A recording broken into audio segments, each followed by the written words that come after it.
શાંતિ 22/8/2026 આજના મીઠા બાબાના મધુર મહાવાક્ય. મીઠા બાળકો, વિશાળ બુદ્ધિ બની મોટા મોટાઓનું ઓપિનિયન લઈ, અનુભવ લઈ અનેક આત્માઓનું કલ્યાણ કરો. એમનાથી હોલ વગેરે લઈને ખૂબ પ્રદર્શનીઓ લગાવો.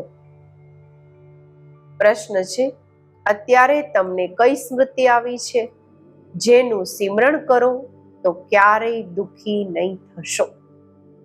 ઉત્તર છે, અત્યારે સ્મૃતિ આવી કે અમે પૂજ્ય રાવ હતા, ફરી રંક બન્યા. રાજા હતા, રંક બન્યા, પ્રજા બની ગયા. અત્યારે ફરીથી બાપ અમને રાજા બનાવી રહ્યા છે. બાબા અત્યારે અમને આખા વિશ્વના સમાચાર સંભળાવે છે. અમે વર્લ્ડની હિસ્ટ્રી, જ્યોગ્રાફીને જાણી ગયા છીએ. આ જ સ્મૃતિઓનું સિમરણ કરતા રહો તો ક્યારેય પોતાને દુઃખી નહીં સમજશો, સદા ખુશ રહેશો. ગીત છે, નયનહીન કો રાહ દિખાઓ પ્રભુ. ઓમ શાંતિ. મીઠા મીઠા સિકેલધા રૂહાની બાળકોએ ગીત સાંભળ્યું. બાળકો સમજે છે કે બાપને મળવું કે બાપથી વારસો લેવો ખૂબ સહજ છે. ગાવામાં પણ આવે છે, બાપથી 1 સેકન્ડમાં જીવન મુક્તિનો વારસો મળે છે. જીવન મુક્તિ એટલે સુખ, શાંતિ, સંપત્તિ વગેરેનો વારસો. હવે જીવન મુક્તિ અને જીવન બંધન 2 અક્ષર છે. બાળકો જાણે છે આ સમયે ભક્તિ માર્ગ અને રાવણ રાજ્યના કારણે બધા જીવન બંધમાં છે. બાપ આવીને બંધનથી મુક્ત કરે છે, વારસો આપે છે. જેમ બાળક જન્મ્યું અને મા, બાપ, મિત્ર, સંબંધી વગેરે સમજી જાય છે કે વારિસ પેદા થયું. જેમ આ સમજવું સહજ છે એમ આ પણ સહજ છે. બાળકો કહે છે, બાબા, કલ્પ પહેલાની જેમ તમે અમને આવીને મળ્યા છો. તમારાથી જ સહજ વારસો મેળવવાનો રસ્તો મળ્યો છે. આ તો દરેક જાણે છે, નવી સૃષ્ટિના રચયિતા ભગવાન જ છે. તે અમને ભટકવાથી બચાવે છે. કાલે ભક્તિ કરતા હતા, આજે બાપથી સહજ જ્ઞાન અને રાજયોગનો રસ્તો મળ્યો છે. બાળકો પોતાનો અનુભવ સંભળાવે છે કે અમે બીકે દ્વારા સાંભળ્યું કે 2 બાપ છે. આ સિવાય તમારા બીજા કોઈ મુખથી કહી ન શકે કે 2 બાપ છે. તમારી દરેક વાત વન્ડરફુલ છે. અત્યારે સ્મૃતિમાં આવે છે કે જે અહીંયાના હશે એમને જટ સ્મૃતિમાં આવી જશે. હા, સ્મૃતિમાં આવેલાને પણ માયા કોઈ સમયે જોરથી થપ્પડ લગાવીને વિસ્મૃત કરી દે છે. આમાં બાળકોને ખૂબ ખબરદાર રહેવાનું છે. સ્મૃતિ તો બાપે અપાવી છે. પવિત્રતાનું કંગન પણ પૂરું બાંધવાનું છે. રક્ષાબંધનનું રહસ્ય શું છે એ તો અત્યારે તમે જાણો છો. કોણે આ પ્રતિજ્ઞા કરાવેલી છે? કામ તો મહાશત્રુ છે. બાપ કહે છે, મારી સાથે પ્રતિજ્ઞા કરો કે ક્યારેય પણ પતિત નહીં બનીશ અને મને યાદ કરતા રહો તો અડધા કલ્પના પાપ બળીને ભસ્મ થઈ જશે, ખતમ થઈ જશે. બાપ ગેરંટી કરે છે, પરંતુ આ તો બાળકો સમજે પણ છે. બાપ ગેરંટી કરે આ તો વાત ઠીક છે ને. સોનાર ગેરંટી પણ શું કરશે કે અમે જૂના ઘરેણાંને નવા બનાવીશું? એનું તો આ જ કામ છે. આગમાં નાખવાથી જરૂર એ સાચું સોનું બની જશે. તો બાપ સમજાવે છે આત્મામાં પણ ખાદ પડેલી છે. કેવી રીતે સતો રજો તમોમાં આવે છે? આ ખૂબ સહજ છે. ચિત્ર પણ એટલે બનાવેલા છે કે આના પર સહજ સમજાવી શકે. યુનિવર્સિટી, કોલેજ વગેરેમાં પણ નકશા હોય છે ને, અનેક પ્રકારના છે. તમારા પણ આ નકશા છે. તમે સારી રીતે કોઈને સમજાવી શકો છો. જ્ઞાન સાગર પતિત પાવન બાપ જ આવીને આ રસ્તો બતાવે છે. બીજા કોઈ પતિતને પાવન બનાવી ન શકે. નયનહીન દુઃખી મનુષ્ય છે. તમે બાળકો જાણો છો, પહેલા 2 યુગોમાં દુઃખ હોતું નથી, ન ભક્તિ હોય છે. તે છે જ સ્વર્ગ. ભારતના આ સમયના મનુષ્યોનું અને ભારતના પ્રાચીન મનુષ્યોનું કોન્ટ્રાસ્ટ છે ને. બંને અલગ અલગ પ્રકારના, પહેલાના મનુષ્ય અને અત્યારના મનુષ્યમાં ફરક છે. પરંતુ આ બીજું કોઈ સમજતા નથી. કેટલી પૂજા ચાલે છે. જેટલા જે સાહુકાર હોય છે એટલા દેવી દેવતાઓને સારા ઘરેણાં પહેરાવે છે. બાબા પોતે અનુભવી છે. બોમ્બેમાં લક્ષ્મી નારાયણનું જે મંદિર છે, એમના ટ્રસ્ટીને લક્ષ્મી નારાયણના માટે હીરાનો હાર બનાવરાવ્યો હતો. બાબા બ્રહ્મા બાબા કહે છે, બોમ્બેના લક્ષ્મીના મંદિરમાં એના ટ્રસ્ટીએ લક્ષ્મી નારાયણના માટે હીરાનો હાર બનાવરાવ્યો હતો. બાબાને એ ટ્રસ્ટીનું નામ પણ યાદ છે. પહેલા શિવ બાબાનું મંદિર બનાવ્યું તો એને ખૂબ સજાવ્યું. પછી દેવતાઓના બનાવ્યા તો લક્ષ્મી નારાયણ વગેરેને પણ કેટલા ઘરેણાં પહેરાવે. એ સમયે કેટલું ધન હશે. મોહમ્મદ ગઝનવી કેટલા ઊંટ ભરીને લઈ ગયા. ભારતમાં કેટલું અથાગ ધન હતું. અત્યારે તમે યથાર્થ રીતે સમજો છો. અમારું ભારત શું હતું? અમારા ભારતમાં કુબેરનો ખજાનો હતો. હીરા ઝવેરાતોના મંદિર બનાવતા હતા. અત્યારે એ વસ્તુઓ છે નહીં, બધું લૂંટીને લઈ ગયા. અત્યારે તો શું હાલ થયેલા છે. તમે જ પૂજ્ય રાવ હતા, રાજા હતા. પછી તમે જ 84 જન્મ લઈને રંક બન્યા છો. આવી વાતો વારંવાર સિમરણ કરવી જોઈએ, યાદ કરવી જોઈએ. તો પછી ક્યારેય પણ તમે પોતાને દુઃખી નહીં સમજશો. દિલમાં સિમરણ કરતા રહેશે, અમે બાબાથી શું લઈ રહ્યા છીએ? બાપ આવીને અમને આખા વિશ્વના સમાચાર સંભળાવે છે. આ વર્લ્ડની હિસ્ટ્રી, જ્યોગ્રાફી કોઈ પણ જાણતા નથી. તમે જાણો છો, પહેલા એક ધર્મ, એક રાજ્ય, એક જ મત, એક જ ભાષા હતી. બધા સુખી હતા.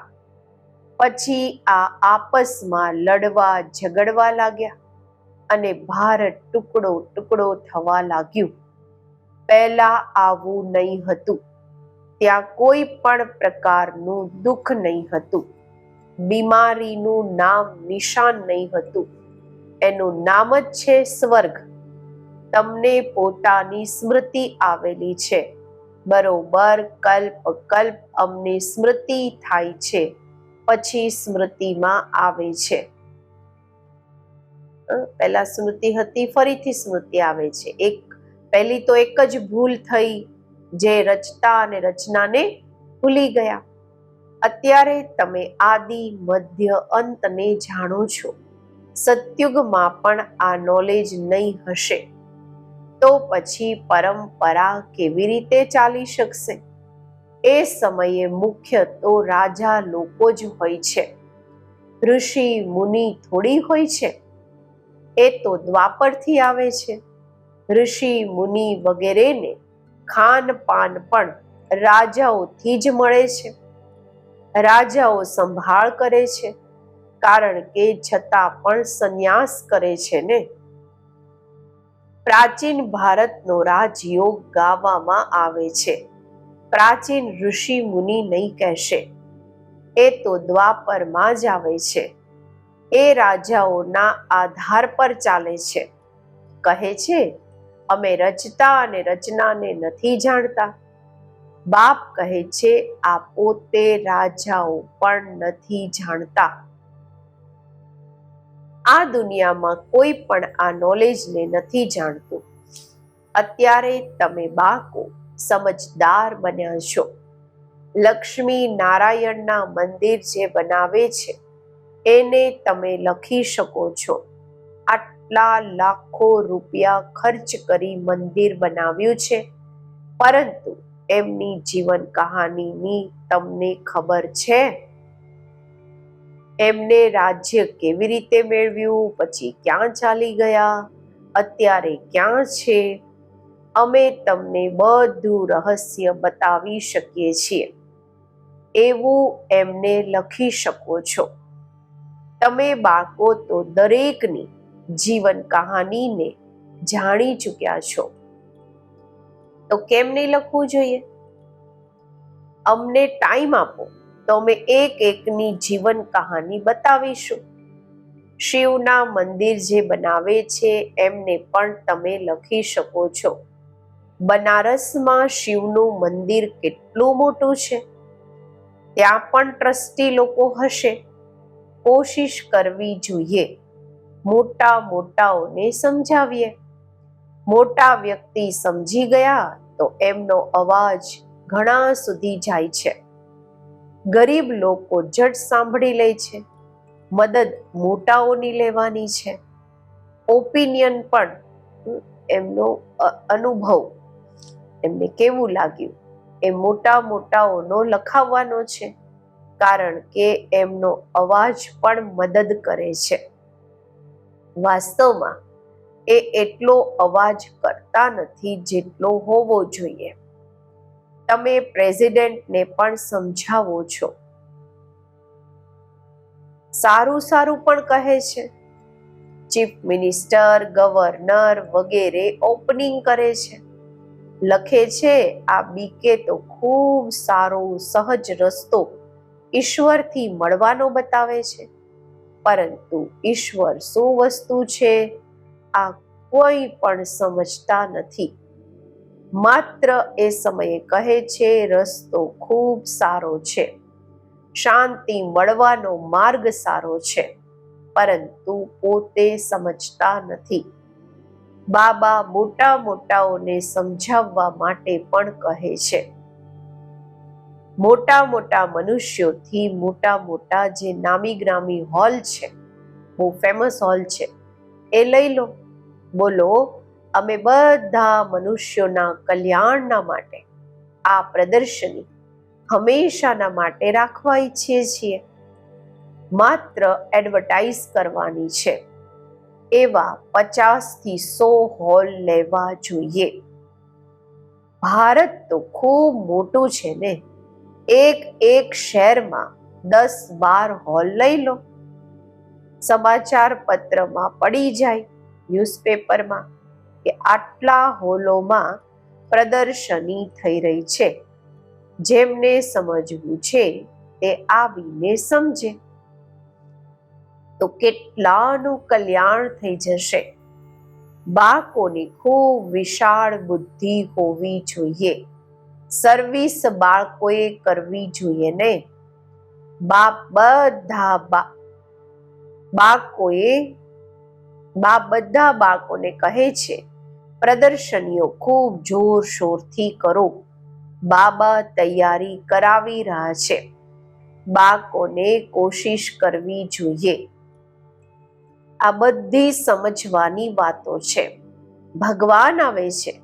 પ્રજાપિતા બ્રહ્મા દ્વારા રચના રચે છે પ્રજાની, તો જરૂર કેટલા બ્રાહ્મણ રચ્યા હશે.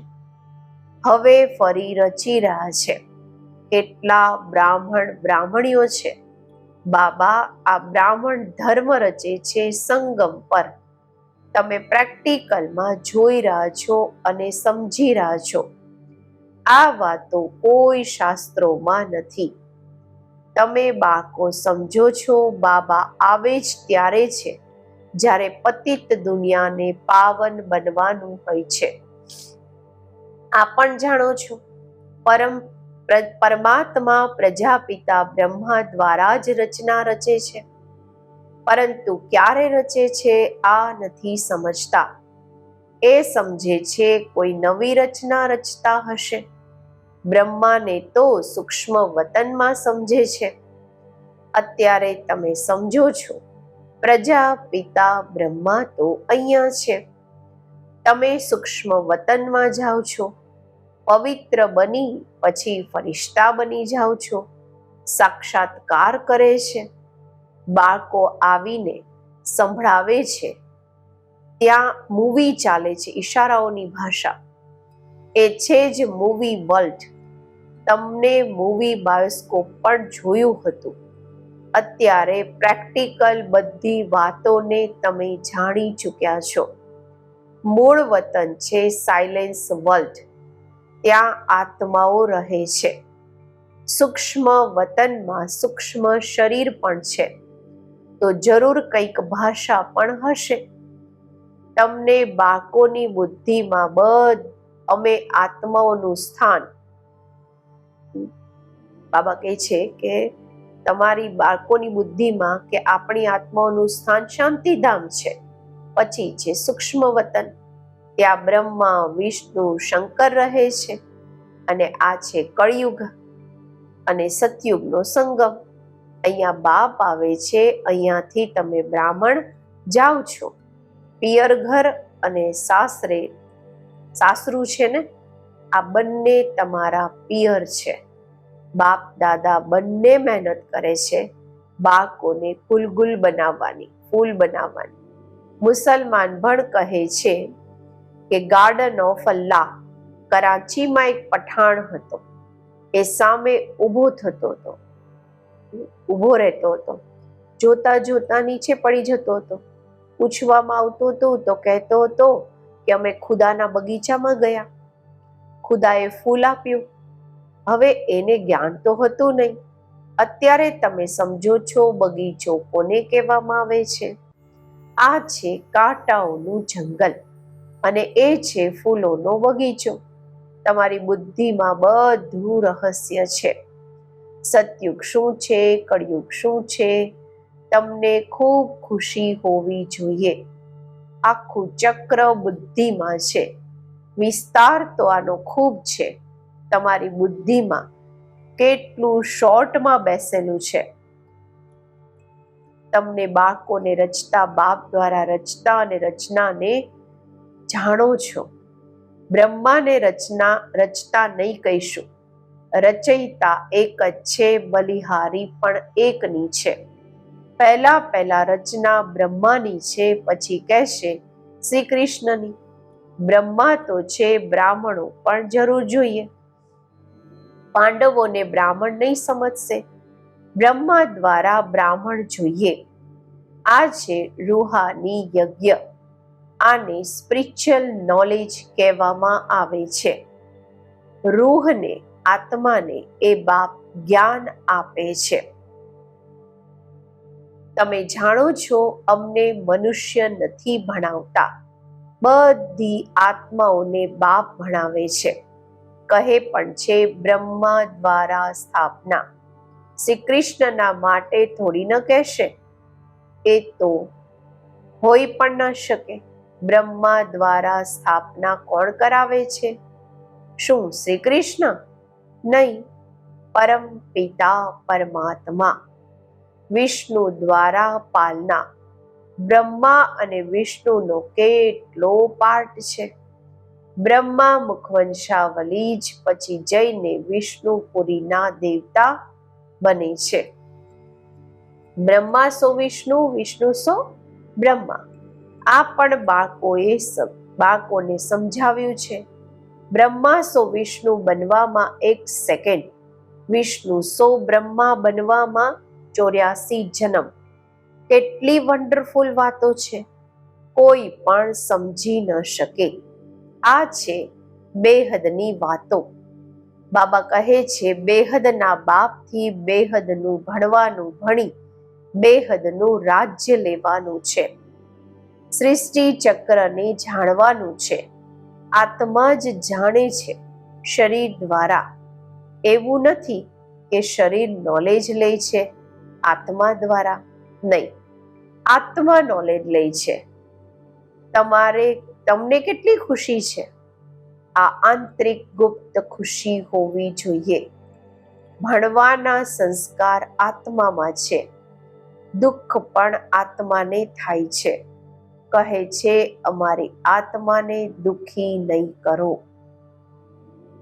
બાળકોને અત્યારે કેટલી રોશની મળી રહી છે. તમને ખુશી રહે છે. સાગરથી રિફ્રેશ થઈ વાદળોએ મળીને વરસાદ વરસાવવાનો છે. આપસમાં મળીને પ્રદર્શની વગેરે તૈયાર કરવામાં મદદ કરો. શોખ હોવો જોઈએ. સર્વિસ, સર્વિસ અને સર્વિસ. અચ્છા, મીઠા મીઠા સિકીલધા બાળકો પ્રત્યે માત પિતા બાપ દાદાના યાદ પ્યાર અને ગુડ મોર્નિંગ. રૂહાની બાળકોના રૂહાની બાપને નમસ્તે. આપણે રૂહાની બાળકોના રૂહાની બાપને નમસ્તે. ધારણા માટે મુખ્ય સાર. પહેલું છે, બાપ દ્વારા મળેલી નોલેજનું સિમરણ કરી અપાર ખુશીમાં રહેવાનું છે. વિશાળ બુદ્ધિ બની જોરશોરથી સર્વિસ કરવાની છે. બીજું, બાપ દ્વારા જે સ્મૃતિ મળી છે એને વિસ્મૃતિમાં નથી લાવવાનું. પવિત્ર રહેવાની જે બાપથી પ્રતિજ્ઞા કરી છે એને પૂરું નિભાવવાનું છે. આજનું વરદાન, ન્યારાપણાના અભ્યાસ દ્વારા ફરિશ્તા રૂપનો સાક્ષાત્કાર કરાવવા વાળા નિરંતર સહજયોગી ભવ. જેમ કોઈ પણ વસ્ત્ર ધારણ કરવું કે ન કરવું પોતાના હાથમાં હોય છે, એવો અનુભવ આ શરીર રૂપી વસ્ત્રમાં હોય. જેમ વસ્ત્રને ધારણ કરી કાર્ય કર્યું અને કાર્ય પૂરું થતાં જ વસ્ત્રથી ન્યારા થયા. શરીર અને આત્મા બંનેનું ન્યારાપણું ચાલતા ફરતા અનુભવ થાય ત્યારે કહેશે નિરંતર સહજ યોગી. એવા ડિટેચ રહેવા વાળા બાળકો દ્વારા અનેક આત્માઓને ફરિશ્તા રૂપ અને ભવિષ્ય રાજ્ય પદનો સાક્ષાત્કાર થશે. અંતમાં આ સર્વિસથી જ પ્રભાવ નીકળશે. સ્લોગન છે, સંગમનો 1 સેકન્ડ પણ વ્યર્થ ગુમાવ્યું અર્થાત 1 વર્ષ ગુમાવવું. અવ્યક્ત ઇશારા, અપવિત્રતાના બીજને પણ સમાપ્ત કરી સંપૂર્ણ સ્વચ્છ પવિત્ર બનો.